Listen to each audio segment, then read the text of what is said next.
Okay, yeah, I'm not really doing much tonight. I'm doing the, root thing that we found last night, where it taught calm the captain, because I didn't try it before, because I was worried it was going to be like, you know, explain yourself to her. It was actually the character, which is what the, you know, logically it should have been, but... So we're gonna go back and play through that seriously, because I was skipping through and I wasn't reading stuff. Because I just wanted to see what was going to happen. I did get a trophy for it, but... Oh, fuck, I hit start. That's the thing with the PlayStation. I don't know if it's...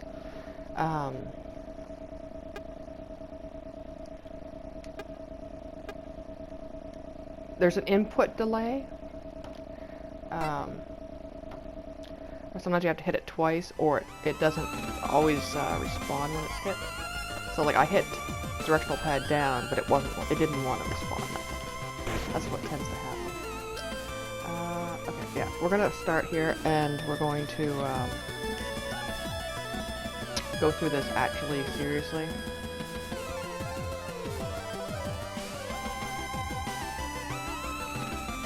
This is another thing I don't like. It's really, like, it takes a while to load, and then you kind of, you know... Is it loading? Is it frozen? Did I actually click it? Dalton, best boy. After you turn the device on, if you do that now, I'll show you the rest once it's active. Yeah, we're gonna go through this again, and the ending. It's basically... It also doesn't look like the, what the description is. The description says it's off-white. Kind of like built like a briefcase. Following Dalton's instructions, kneel by the terminal and withdraw the cable from the device. It's awkward in the darkness, but you eventually connect the cable to a port on the bottom of the terminal. And I have no idea what just happened to my voice. Yeah, I was gonna do the compost tonight, and I haven't done it. Might do it after I finish this. Just so cold.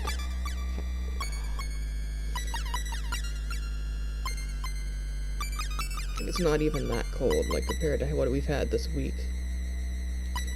It's, only minus 11, but... Has been minus 25 last week, but... I just... I thought of the, security officer today. My house is, the pump sometimes vibrates so hard it unplugs itself, and it was supposed to have been fixed, but in the fall, but apparently it wasn't, because it's happened twice. It happened once beginning week of January, and then today. Just happens. You'll be washing dishes or something, or you'll go to turn the tap on, and there's no water anywhere in the house. And then it's like, well, okay. Because the place I board at, it has an unfinished basement, and it's, like, very damp. It's very, you know, the musty, like, mud. There's, like, boards down to walk along the floor, but some are missing, some are rotten. And, you know, there's spiders, you know, the white spiders on the ceiling where they've had no sun.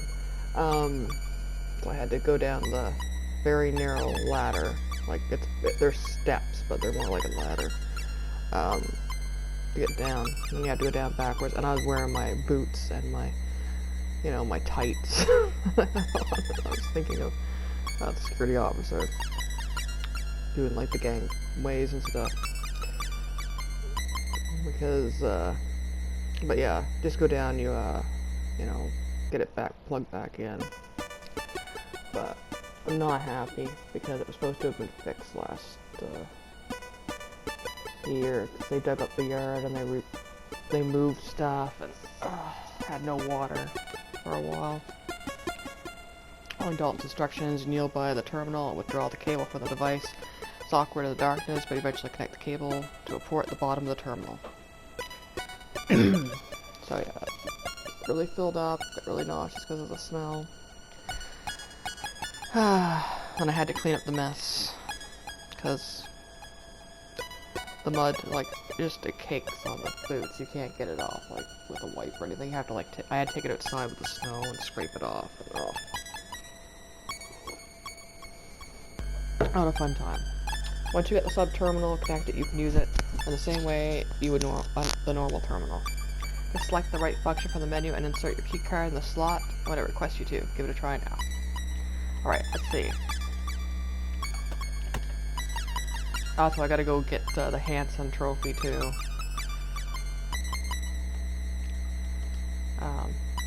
Because it's a silver trophy. Trying to get the trophies while they're... I hope they count it because I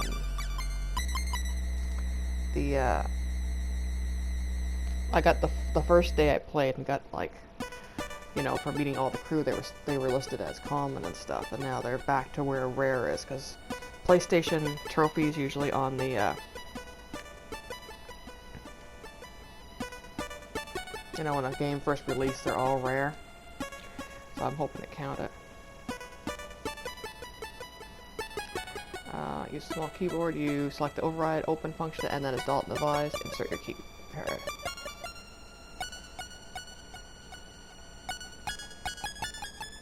Expect, although slower than you'd like, the door opens, allowing access to the four-side thoroughfare.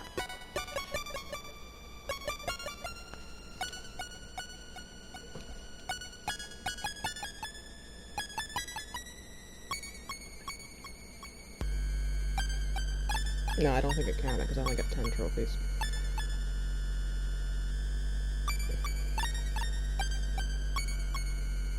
And I've gained more than that. I've gained, you know,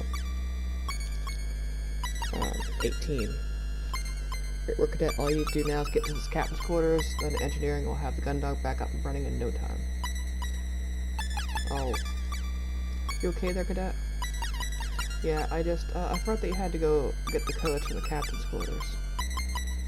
Isn't that against the rules or insubordination or something? I thought that it was forbidden to go into the captain's quarters unless explicitly instructed for duty. Besides, Dalton Shigley removes the cable from the terminal underside and closes the lid on the PST. Technically yes, but right now the choice is insubordination or we all suffocate in the vacuum of space. I wonder if I can contact PlayStation stuff. I got 50% of the trophies, by the way.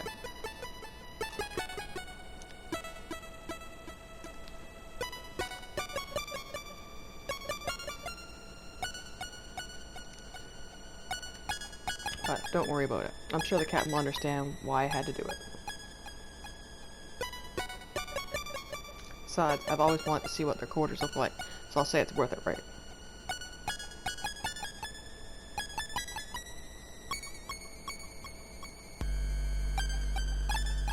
I guess. Place a hand on Dalton's shoulder to take the terminal from him.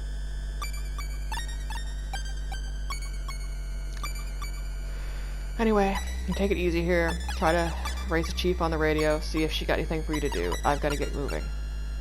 Yes, ma'am. Yeah, I did bring that up to them, but they figured it was meant captain's quarters in general.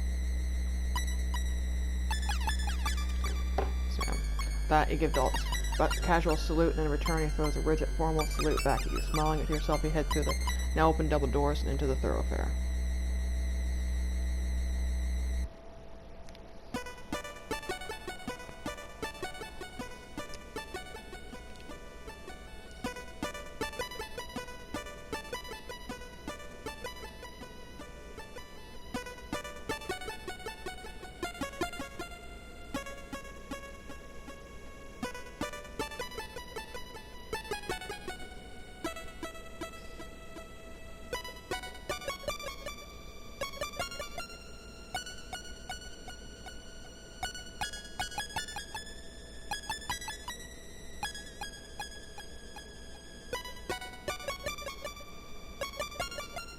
Okay.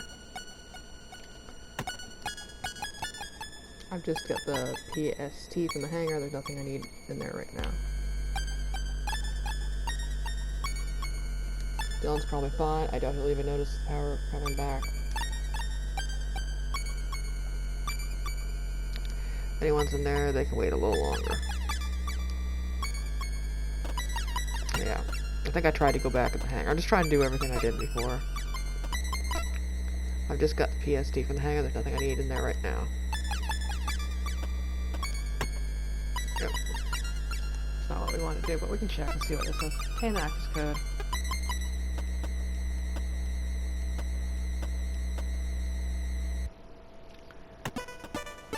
Can't wait to get my eyes tested. My glasses. This is getting. That's another problem I've been having. My eyes are.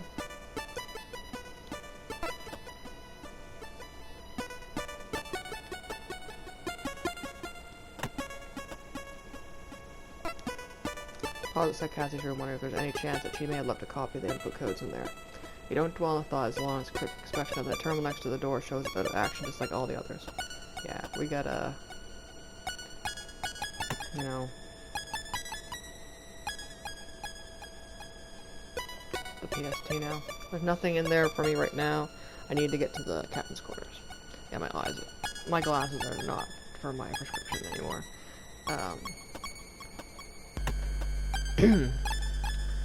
And if I wear my glasses too long, my eyes start watering or get sore. I'm trying to keep them, you know, hydrated and all that. Ended up getting another prescription on Maxidex refill. So inside the captain's quarters, you look at the heavy device in your hand. It's taken longer than you'd like to get there, but at least now you can get these codes from the captain. What really helped was the light pulse treatment. They did it for free. Because it was a new system they had, and I was kind of the guinea pig for her to get used to using it, and it did help a lot. The inflammation and stuff. My eyes are a lot better now than they were a few years ago, but because when I got, you know, I had that bone infection, and I got really sick from it. And then even when that was better, I was still like, my body was just like constant inflammation and stuff, and so like any little thing, instead of just being a normal response, it would be like overreactive. And I got a piece of plastic in my eye when at work, and had no patients, got it removed, dye test, nothing scratched, any of that, and it just like fucked up my eyes. Like, they just decided that every little thing was going to irritate them, and my eyelashes were going to go inward, and it was just fucked up. So I have to go get them, you know, more regular to the eye doctor. But yeah, it's really annoying. And I really need new glasses. Got the frames. Just need my eyes tested. Was supposed to go when I was working, and I got the job. I rescheduled it to January, and then in January I had pneumonia, so I didn't get to go. So now I go next month. Really excited. Like new glasses. So inside the captain's quarters, you look at the heavy device in your hand. It's taken longer than you'd like to get here, but at least now you can get those codes from the captain. Okay, so first I get the PSD.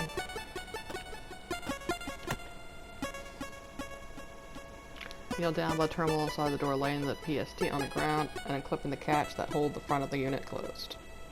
After starting, you swiftly draw out the cable and connect it to the terminal's underside. Oh, excuse me. Quitting at the screen's phosphorescent glow in low light, you scroll your way through a series of menus to select the unlock function. Once you hit enter on the command, a prompt shows up on the screen. Alright, now, we're going to use Cassie's. Once the device reads your keycard, you hear the soft whir of the door unlocking and hiss at it as soon as it opens. Okay, I leave this here for the time being. Tap and hit step right in front of the door, which continues its painfully slow opening. Come on, come on, come on. Yeah, I wouldn't trust leaving that in the open, especially with Hanson skulking around now. Captain, are you? That's... ugh. As you step across the threshold into the dark of the captain's quarters, you're instantly overwhelmed by powerful letter. You gag and stumble your way back to the door, taking a deep breath of the corridor's sterile air. You try to compose yourself, but the odor drifts out around you, and a particularly accurate waft stings the back of your throat as you take another breath, causing you to gag again.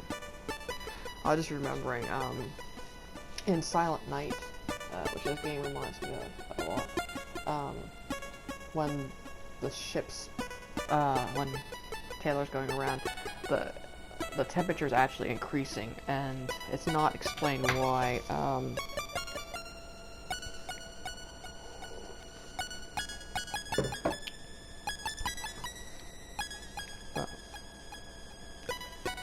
The temperature control has been turned up on there instead of everything getting colder, like in here when the occupiers take over.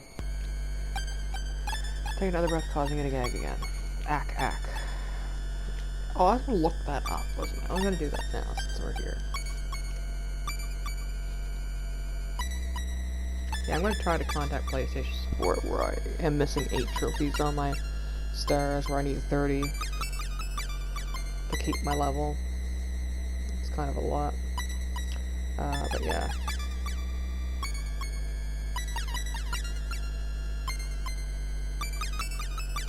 Kathy.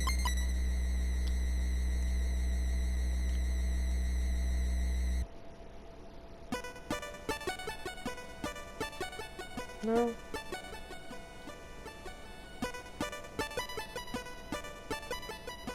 Bill the cat.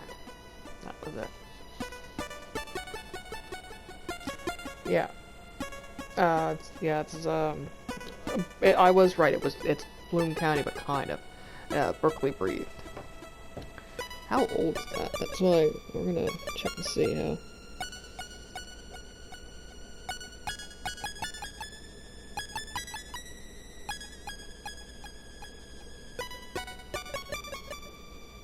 (1982). Yeah. Okay. As for the ship, as even the colonies are carefully regulated and the air supply constantly scrubbing and recycled because of the strong smells or something that almost never encounter and quickly resolved. You realize that with the ship's life support out of action, this hasn't been happening, and whatever's causing the stench in the captain's quarters has been left to putrefy the air into an awful miasma. I really want to go back to Crystal Chronicles too. After a few more wretches, you steel yourself to re-enter the room. Before heading in, you bring your arm up in front of your mouth and nose to do your best to bear the stench. Although you're doing your best to breathe as lightly as possible, the odor still assaults you almost too much to bear. Captain, are you cough cough? Are you in here, Captain? With no answer, you carry on deeper into the quarters. As you grow accustomed to the smell, you begin to pick up the unique odors that it's comprised of. The first is a scent that you identify brings back memories of early flight training. The acrid tang of vomit. The second, you take a little longer, sour and chemical. You wonder for a moment if it's one of the substances they use to strip paintwork from ships or armored frames, but then you spy an empty bottle on the desk and realize what it is. Stale whiskey. Sick, huh? With the cause of the captain's absence now obvious, you look around the room. To the left is another closed door. To the right, you see an open doorway. It looks like the end of the bed. Captain? It's really weird reading Captain. You call out again as you head towards it. Although your reason for being here is entirely justifiable, you still feel a bit hesitant about barging in. Captain. Nothing. Alright, Captain, I'm coming in. We need those. Having stepped through the doorway, you find yourself in a room that's much closer to a normal bedroom than the crew quarters. Rather than access panels flush with the wall for storage, the room has actual furniture. A chest of drawers sits below a large mirror, and a bedside table is right next to an unmade queen-size bed. Like, I hope that mirror's bolted to the wall. For a moment you think that, like Cassie is wont to do, the captain has just thrown her worn uniform onto the bed and left it in a heap. But before you turn back, a sluggish movement as the mass of crumpled clothing turns over, revealing it to be Captain Bartholomew herself. Captain. You throw a salute and hold it for a moment before you realize that the captain is completely oblivious to your presence. Tentatively making your way towards the captain's bedside, you register that the smell of stale whiskey is strongest in her immediate vicinity.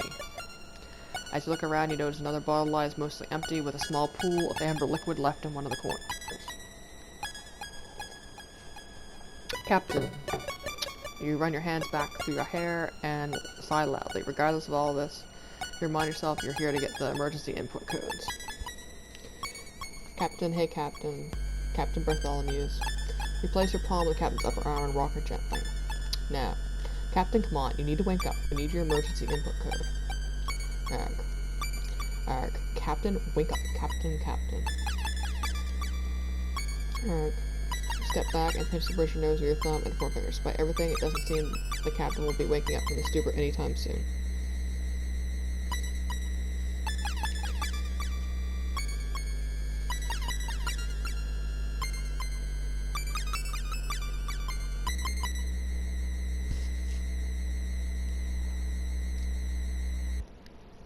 Alright, come on.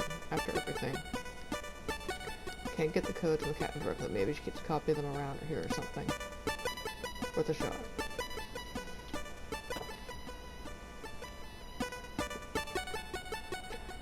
Oh, come on. I didn't even press up on the joystick. If the captain got an actual bedroom, I wonder if this is an act. It's an actual bathroom, alright, but now I need to know where the smell of bomb is coming from. What was I expecting to find in there, anyway?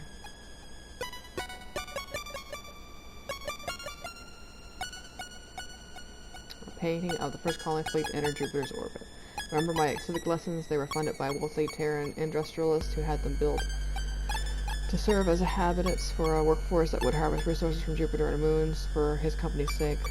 After a few decades, the population had enough of existing with no autonomy and living on company's script that they took control of the fleet and petitioned to join the Solar Federation. We all know how that ended.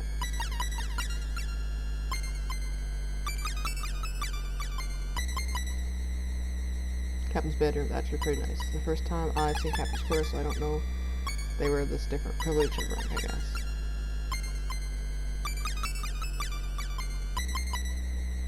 An empty bottle of whiskey aside for a few leftover drops of the Europa Colony Special Blend. Yeah.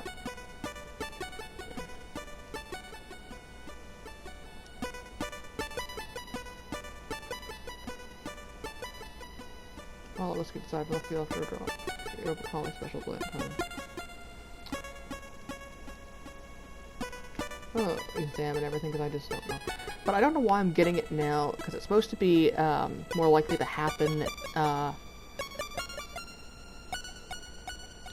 you know,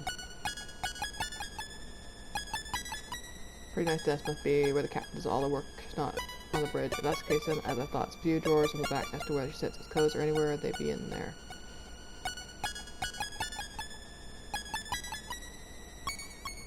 Captain's bedroom, actually pretty nice. The first time I've seen a captain's quarters, so I don't know if they were this different privilege or rank, I guess.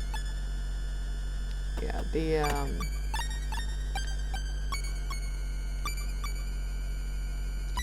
Cassie hand the captain's printed paper status report. Maybe she sewed a copy of codes in there. Try to open top drawer a small amount, and she'll give stops almost immediately as you hear a clunk. Try a few more times, spot a keyhole on the left of the drawer. Check in the second. The third drawers gives you the same result. Locked, of course. I'll have to find the key. Yeah, I remember saying something like about the terminal being off. Guess we didn't get that this time. Oh, Spare Dragon updated. Okay, yeah, there's a book, from Stephanie Light. It's still being updated, like about a chapter a week, on Inkitt now. I have a subscription for it. I love it. Stephanie Light's been really good about keeping us up to date and stuff, unlike Marissa Gilbert, the other person I'm subscribed to on Inkitt. Like, I know writing's hard, it's just the lack of transparency, and then the, like, quickness to remove things off the cheapest tier with Marissa Gilbert that pisses me off. Like, the updates were supposed to be for his Shadow Luna and The Forgotten Bond. And, it was supposed to be at least a chapter a week. And it got down to a chapter every 2 weeks, and then one chapter a month. Forgotten Bond hasn't been updated since November. And then she announces, like, she updated 3 chapters on the Shadow Luna, and was like, included it, even though it seemed really, like, the last part of the book seemed really rushed, and, like, she really did not give a shit about it anymore. But The issue is that she's like, oh yeah, I'm removing it off the free tier as soon as I upload the epilogue, and it's like, give people time, especially those that, you know, kind of got fed up with the updates to resubscribe, to read it. Like, I shouldn't miss out on the end of the book, just because the problem with it is, Stephanie Light had 2 tiers, alpha beans, silver beans, and the silver beans cost the same amount as Rissa Gilbert's lowest tier. Like, her next tier is like double that, and it's like, you know, for, you know, like, I'm not paying that.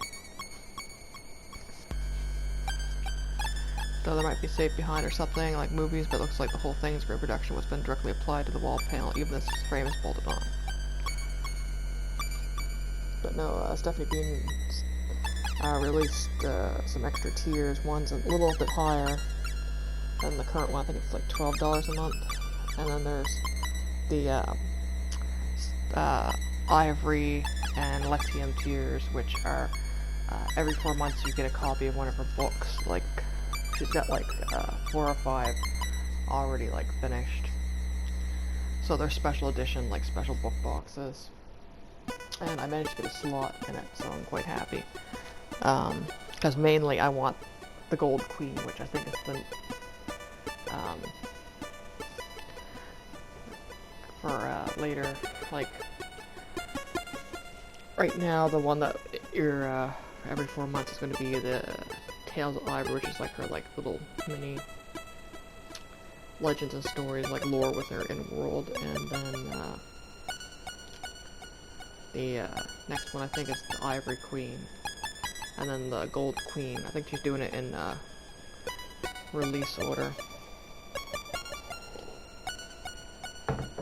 But I want the Gold Queen and the Ivory Queen because, like, they can't be printed normally, except for, like, giveaways and stuff. Like, they can't be sold because she was under contract with Dream when she did it, and they were really predatory, and she has no printing rights to it.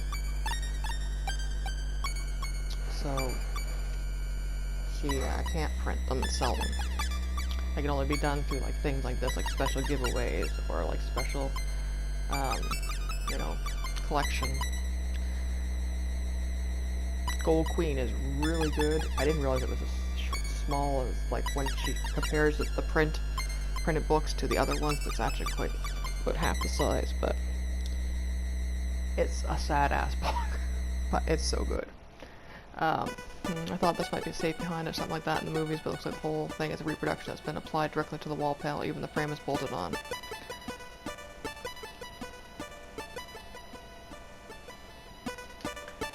Notebook's Holly Special Blend, the myth that used to brew it in the old fuel tanks that it gave its particularly potent edge. From how it tastes though, you may think it's a myth. I'd never touch it, but not that the captain's left enough to share.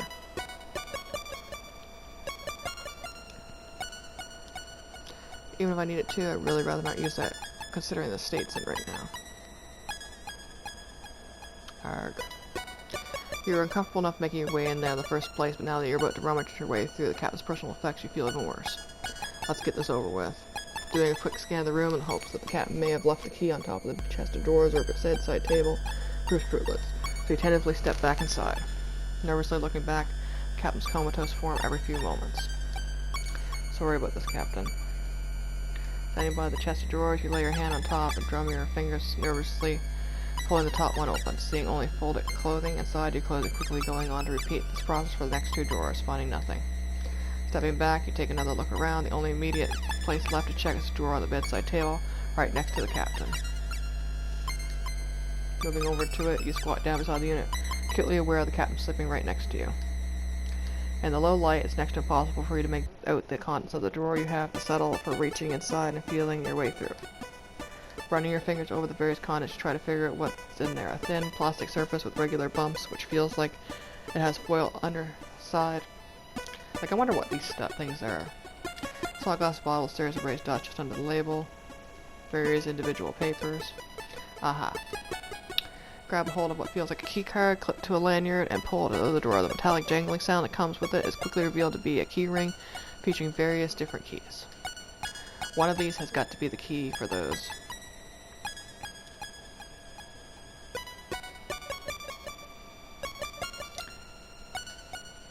Captain Bartholomew's. Lieutenant. You freeze and place your hand half in the drawer, holding onto the captain's identity card and keys. Hadn't seen her stir, but in the blink of an eye, Captain Bartholomew has managed to reach out and grab a hold of your wrist. Yeah. Captain's grip on your wrist isn't particularly strong, but the shock has rendered you perfectly still. Slowly turn your head to face her and see her lazily gazing at you through the darkness. Lieutenant.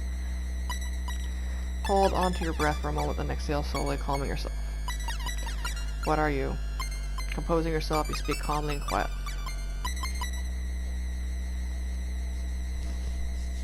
Sorry, Captain, this is an emergency, and I've come to get your input codes. Emergency. All the ship systems have gone offline. Captain Quinn has collapsed. Commander Quinn has collapsed. I've been working with Chief Carthays and Lieutenant Lord to get your codes so that we can get the ship back online. Captain blinks groggily a few times and releases your wrist, drawing her hand back to rub her eyes. As she does, you slowly take the keys from the bedside drawer and stand. That's why I'm here. I thought the codes might be in your desk drawer, but I needed the key. Although you're doing your best to maintain your tone and demeanor, on the inside your heart is racing as you consider the possibility of given a court-martial here and now. Sounds important. Oh yes, ma'am. I'd say we all consider it pretty crucial right now. Captain continues to gaze at you as you stand into attention in the darkness. After a moment in which you think she may have fallen back asleep, she rolls onto her back and brings her hand to her forehead. The printout will be with the latest access codes. It's in the second drawer. You breathe a sigh of relief as the captain rolls his face away from you. Just don't read the report. Ma'am? You wait for a few moments, but eventually a gentle snore emerges from the crumpled heap that is Captain Bartholomew's, and you relax. Second drawer, thanks, Captain. Got the captain's key ring. Yeah, I don't know how to get the, that the terminal's offline. The keys, presumably they all got something to do with ship systems. all I gotta worry about is the one that opens her desk.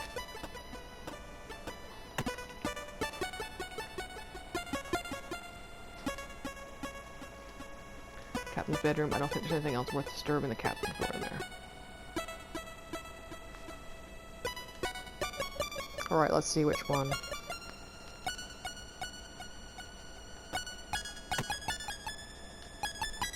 Spend a few moments working your way through the selection of keys that hang from the ring on the end of the captain's lanyard.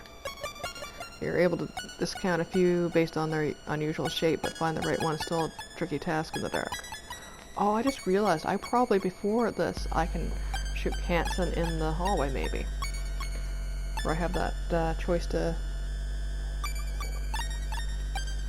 frame or not. Actually, find the one that slides easily into the lock that turns the mechanism, which lets out a surprisingly hefty clunk. The captain said the codes were in the second drawer, so open that drawer first and purposely leaf through the collection of papers, reports, and files that it contains.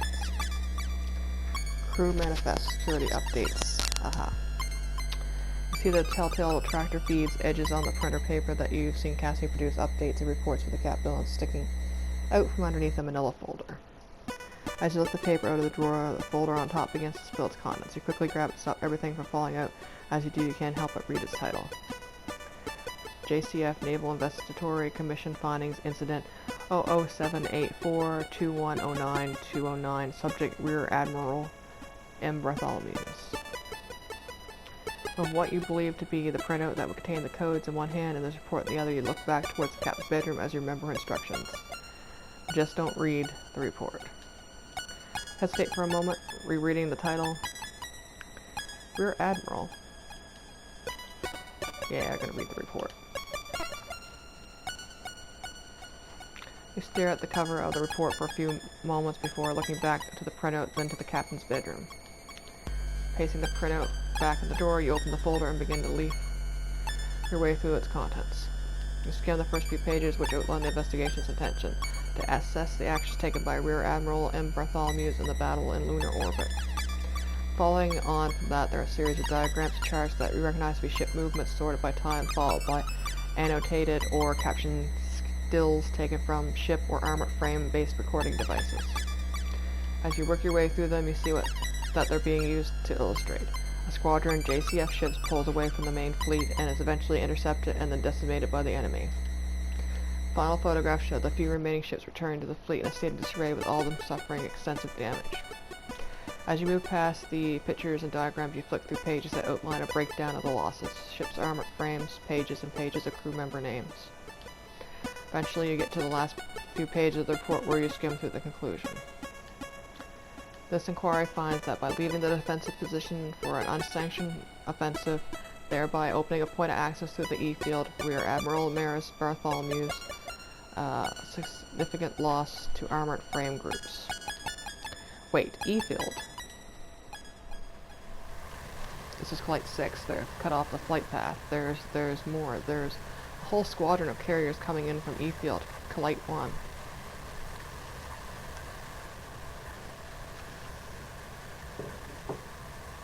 Yeah, I just noticed the little wires hanging down aren't on this.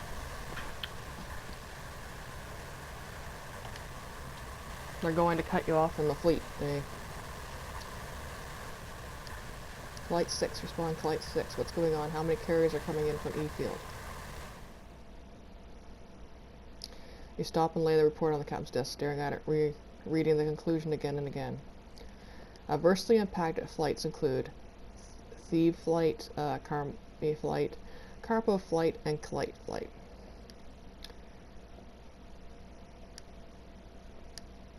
You close the report and place it back in the drawer. Almost mechanically, you reach for the printout you've been handling a few moments before and methodically scan through it until you see what you're after. Classify core system access codes.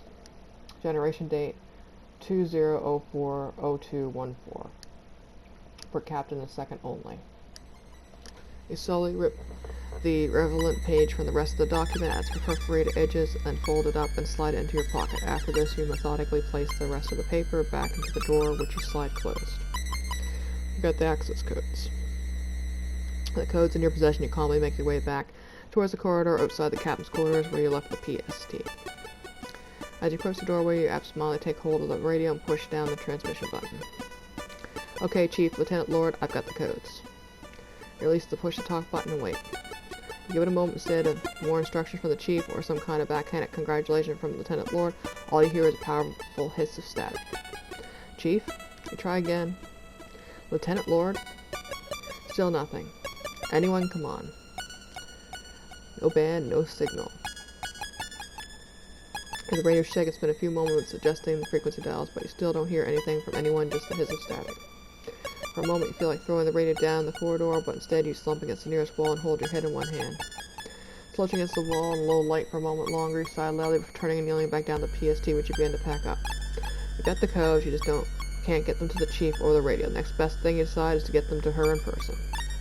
Clip the latches on the PST closed and pick it up as you stand, turning to make your way through the darkness towards the four-side thoroughfare.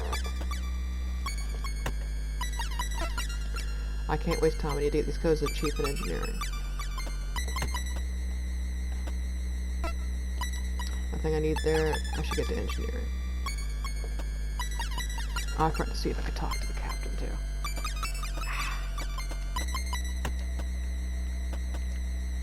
Oh well, we're not playing through that again.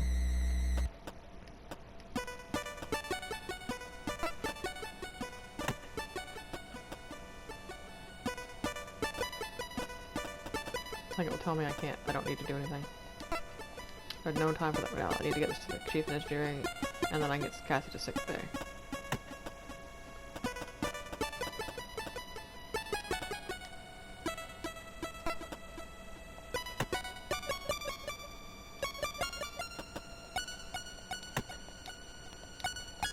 Almost there. I hope I've got this enough juice to shift that huge door.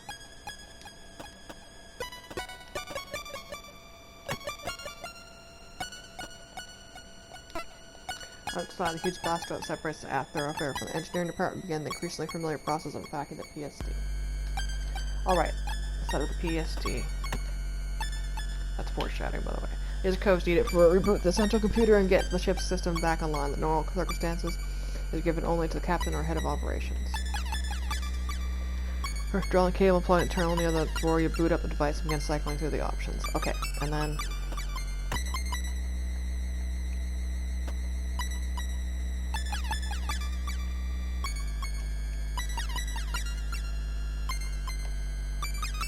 the device set up, you hit the enter key on the unlock option and turn your attention towards the partition that stands between you and the engineering department. Like the other doors, the PST battery power had been used to open. This blast door is inches thick and composed almost entirely of solid steel. You watch attentively as the low grinding sound emanates from the calling. About 10 seconds before the door even begins to move. Like the others, opening process agonizingly slow. Darkness and thoroughfare at times seems to lose all meaning as you watch the door almost imperceptibly work its way upwards. Yeah, my browser, I use like Puffin for like Googling things, like quick things. Yeah, the Puffin really is going downhill. The developer is unhinged, very rude, insulting to clients.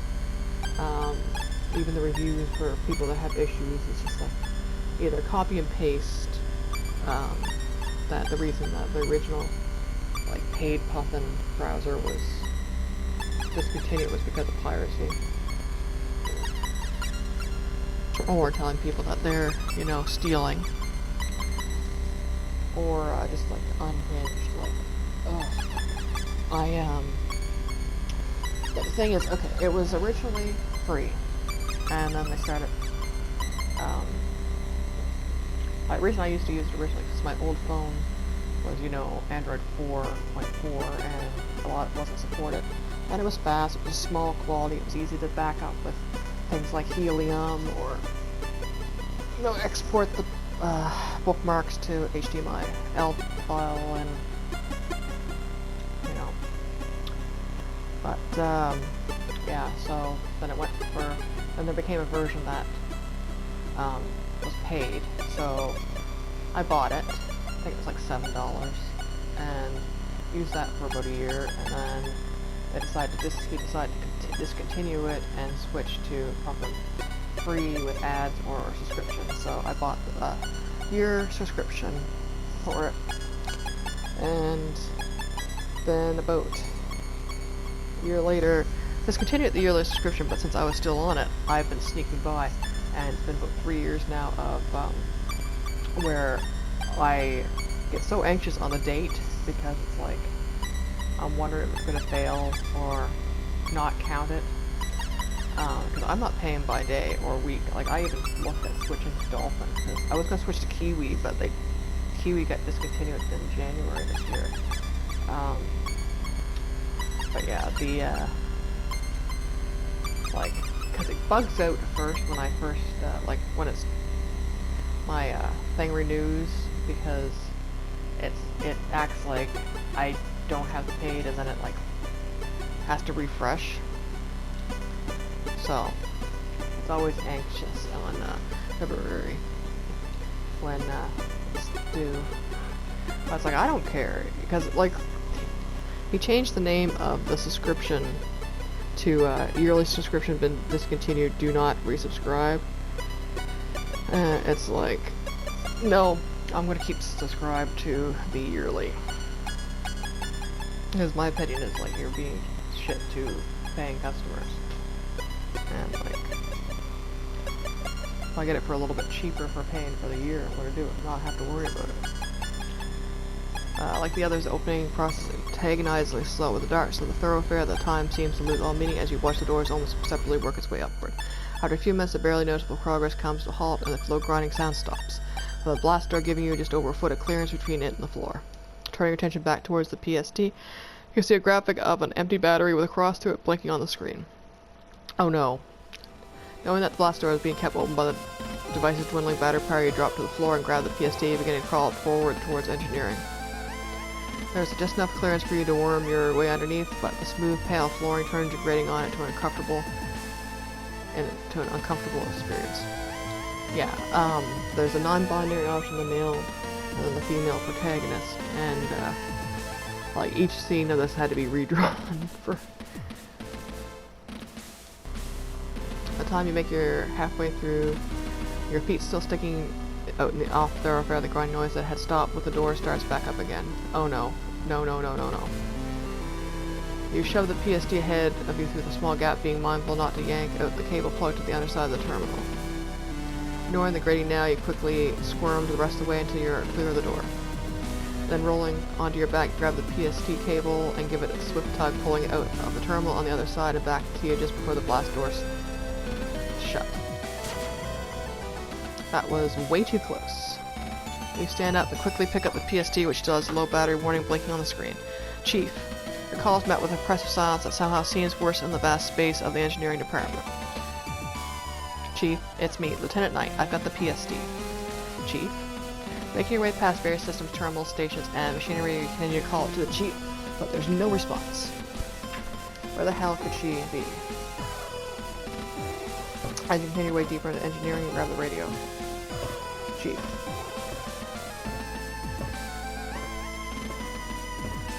Oh, and also with Merciful there,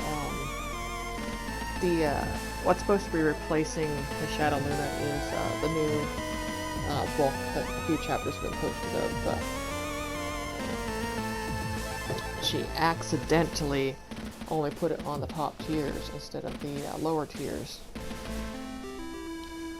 And that got corrected today, and it's like... But originally it was on the lower tier, so I don't know what she was messing around with. But... It's just a lack of transparency, because I know writing's hard. It's just like... When you don't update for... Like, you don't even have a post saying, like, oh, I'm sick, or such, like, this chapter's going to be delayed.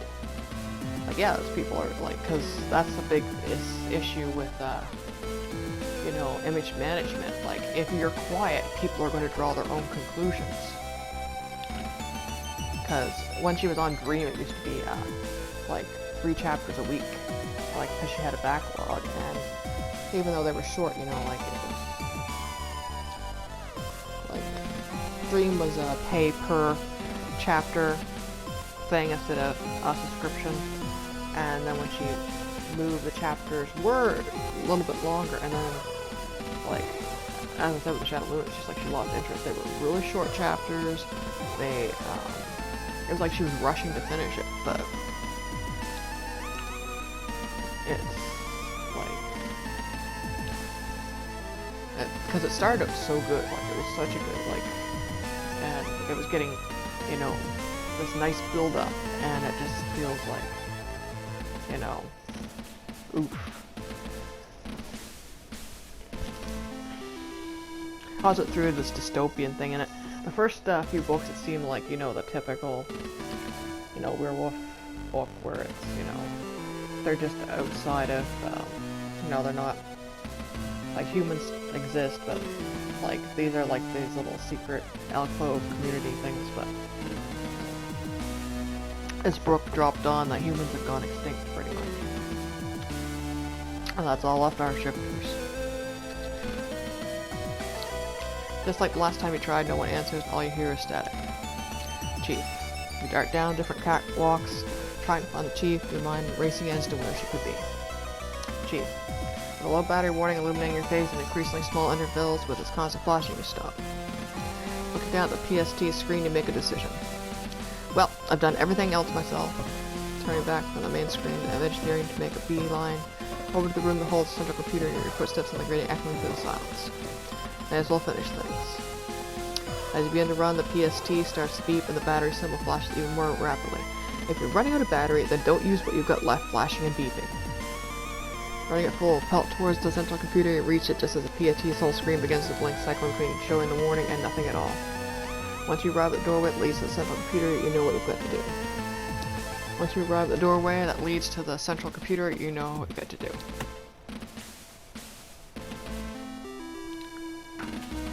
Wasting no time, withdraw the cable and hurriedly plug it into the terminal with one hand while scrolling through options with the other.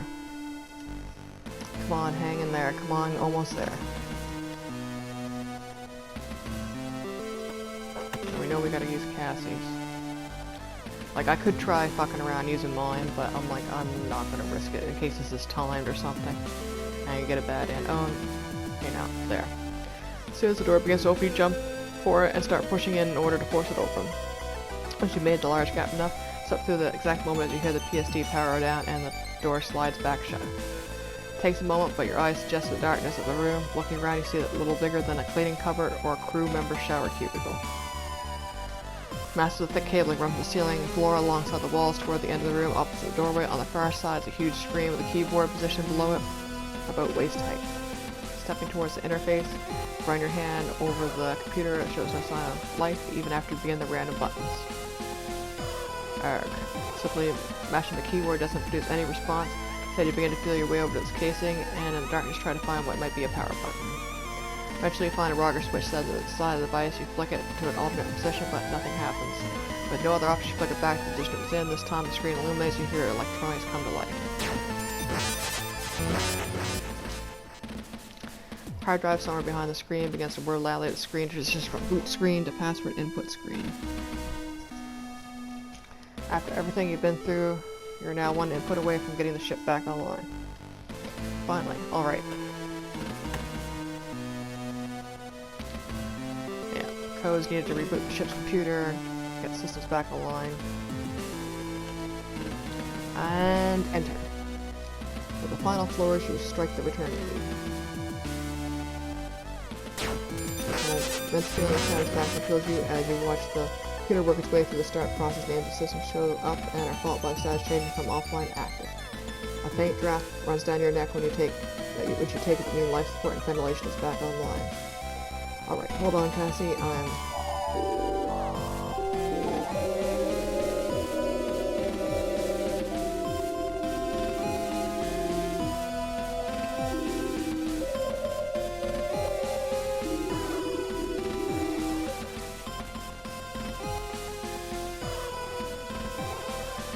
No, come on. You're hit with a gut punch of panic as visuals on the screen begin to warp. Fragments of text scatter, lines of code split, distort with a strange noise squeals from the machinery. Don't do this.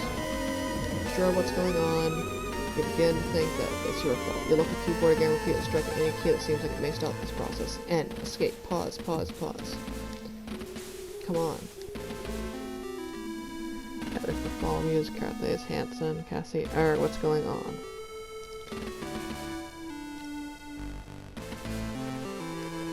And suddenly, as the start of this computer's erratic activity ceases with the only document left on the screen, Cassie's personal file.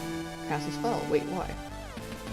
Well, there's like 4 other files open. I was unsure what to do with anything, or leave it as is. You can tell from the ambient noise that's turned that the ship is back online. But why would the computer freak out like this? Why would it pull up Cassie's file? No. Doing your best to understand what you just saw, I tentatively reached a hand towards the keyboard. You're still unsure what you do to find out what just happened, but can't help but feel whatever it was wasn't right. Knight, I need you up on the bridge, right now. You withdraw your hand, instead grabbing the radio to answer Lieutenant Lord. Alright, I'm on my way back now. How's Lieutenant Quinn doing? There's no time for her. Get up here, now. Press on your breath as you turn to leave the room. You've learned now that the Lieutenant Lord doesn't intend to be helpful, she won't be. Rather than attempt to argue, make your way through the ship back towards the bridge. As the elevator doors hiss open, you step onto the bridge. You see Lieutenant Lord frenziedly flicking switches and turning dials on an instrument panel, stopping every so often to type a command into her station. Cassie, meanwhile, remains unconscious on the bridge floor. I'm here, Lieutenant. What's wrong now? Hurriedly over, Cassie kneel down, sliding her hand under her back and legs in preparation to pick her up and take her to the newly accessible sickbay. It's the O'Brien. A single movement, you stand to bring Cassandra up from the floor. It's gone.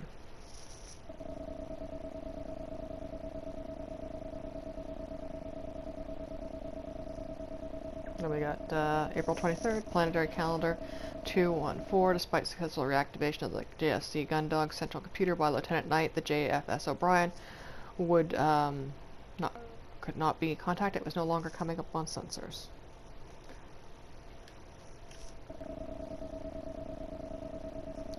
Talking to Lieutenant Quinn in the after taking Lieutenant Quinn to the sick bay, Lieutenant Commander Quinn, Lieutenant Knight alongside Cadet Grange are tasked with sweeping the ship for faults or damage, whilst Lieutenant Lord sets Chief Cathays to work helping her locate the other ship.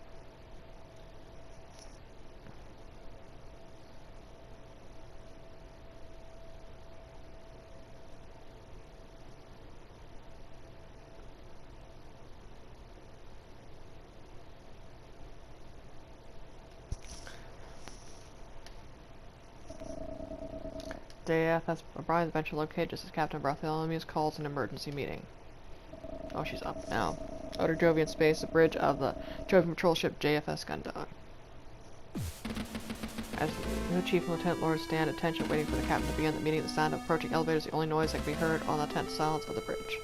And we'll save, and I think I'm going to stop recording that.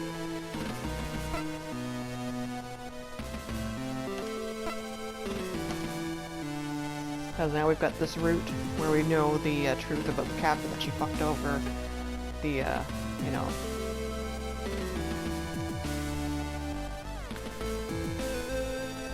So yeah, I'm gonna stop recording.